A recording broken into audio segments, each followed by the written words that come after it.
Hello friends, आज मैंने घर पर बनाया है डोसा और ये बहुत परफेक्ट बना।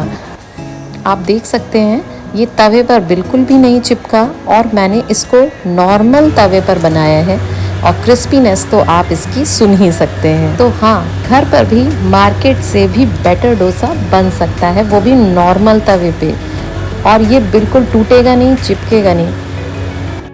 और जब इसको मैं बना सकती हूँ तो आप भी बना सकते हैं।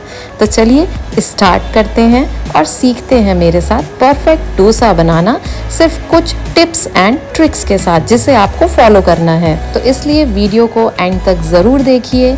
एक एक छोटी छोटी टिप्स एंड ट्रिक्स इसमें मैं आपको बताऊंगी, जिसको बहुत ध्यान से देखना है और वीडियो को ज़्यादा से ज़्यादा लोगों में शेयर करिए। तो इसके लिए सबसे पहले मैंने यहाँ पर इस ग्लास से, यानी कि इसको आप बड़ा कप एक बोल सकते हैं, इससे मैंने 2 कप भर के राइस लिया है।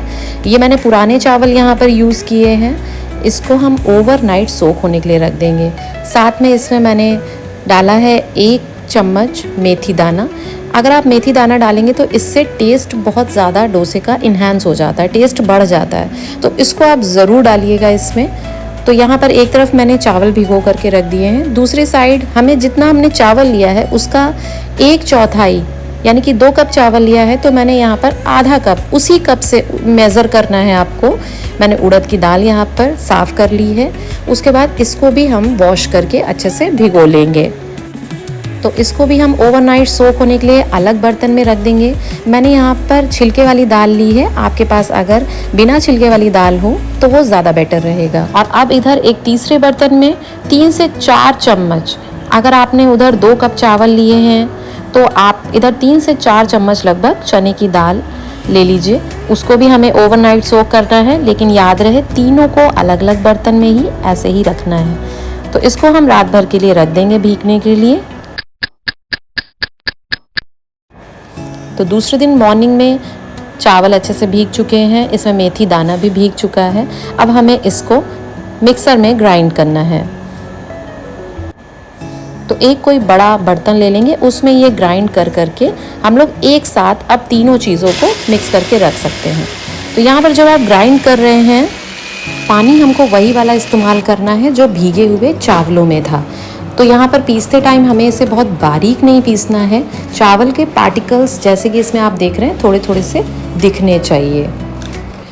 तो ध्यान देने वाली चीज़ें हैं ये छोटी छोटी, इससे आपका डोसा और भी क्रिस्पी बनेगा। ये देखिए यहाँ पर चावल जिस तरीके से यहाँ पर दिख रहे हैं पार्टिकल्स, ऐसे ही हमें पीसना है।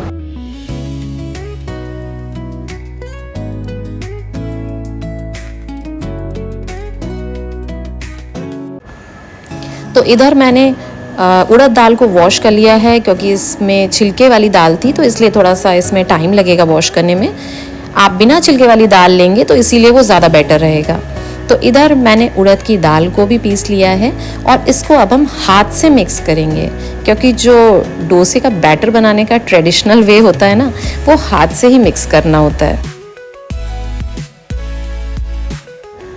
कंसिस्टेंसी इसकी आपको कुछ इस तरीके से रखनी है, बहुत ज़्यादा गाढ़ा भी नहीं होना चाहिए और बहुत पतला भी नहीं।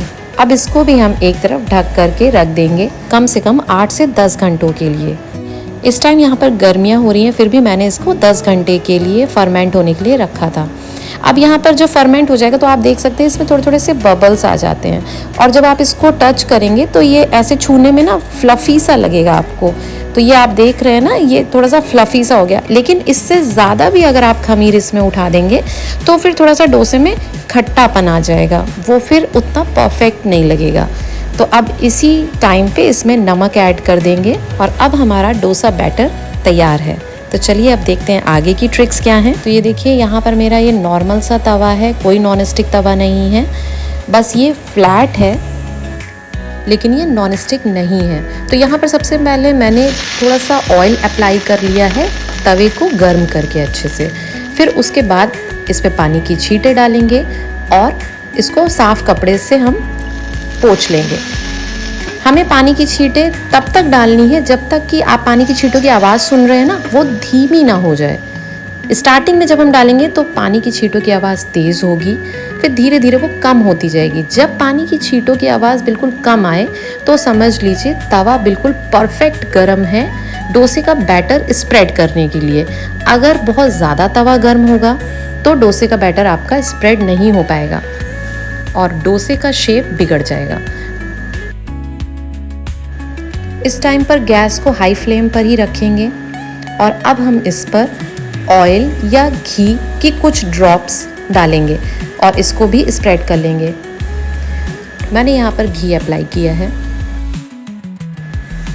अगर आप मसाला डोसा बना रहे हैं तो इस स्टेज पे ही घी को स्प्रेड करने के बाद आप इसमें आलू का मसाला या स्टफिंग जो आपने तैयार करी है वो आप इसमें अप्लाई कर सकते हैं। अभी भी हमें डोसे को हाई हीट पर ही रखना है और इस साइड से जब हमें ये गोल्डन ब्राउन थोड़ा थोड़ा डोसा दिखने लगेगा तो समझ लीजिए हमारा डोसा जो है वो दूसरी साइड से अच्छे से गोल्डन ब्राउन हो चुका है। और तवे को थोड़ा बहुत साइड से भी इधर उधर करते हुए घुमाते हुए हमें डोसे को सेकना है, क्योंकि जो अगर आपको स्टफिंग फैलाने में टाइम लग रहा हो तो आप हीट को थोड़ी देर के लिए धीमी आंच पे कर सकते हैं। तो आप साइड से धीरे से आराम से डोसे को हम तवे से हटाएंगे तो ये देखिए कितनी आसानी से ये तवे से छूट गया है और कहीं पे भी चिपका भी नहीं। और डोसे की क्रिस्पीनेस का अंदाज़ा आप इसको देख के ही लगा सकते हैं। तो चलिए अब हम एक और डोसा बना करके आपको दिखा देते हैं। ये देखिए फर्स्ट टाइम पानी की छींटे डालने पर आप आवाज़ सुनिए, फिर सेकंड टाइम सुनिए और फिर उसके बाद अब थर्ड टाइम पानी की आवाज़ सुनिए। तो ये परफेक्ट है। इस टाइम पे आपको बैटर डालना है।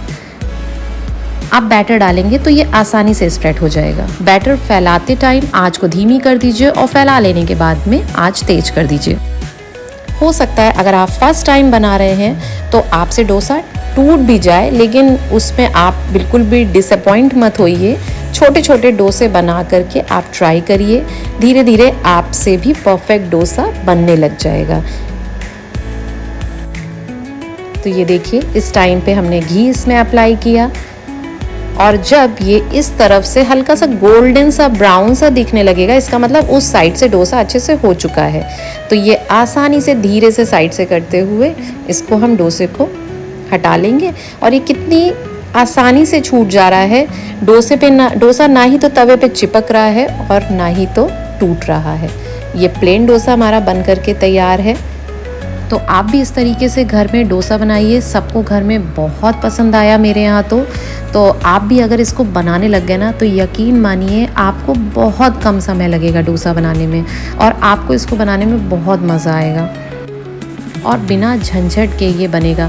तो स्टार्ट करना है तो शुरू में आप पहले छोटे छोटे डोसे से स्टार्ट करिए, फिर आप भी इसमें परफेक्ट हो जाएंगे। मैं भी परफेक्ट नहीं थी और मैं कोई शेफ़ भी नहीं हूँ, मैंने भी ऐसे ही धीरे धीरे बनाना इसको सीखा है। धीरे धीरे टेम्परेचर का आपको आइडिया होता जाएगा और इन ट्रिक्स को फॉलो करिए, ध्यान दीजिए जो टिप्स मैंने इस वीडियो में बताई हैं।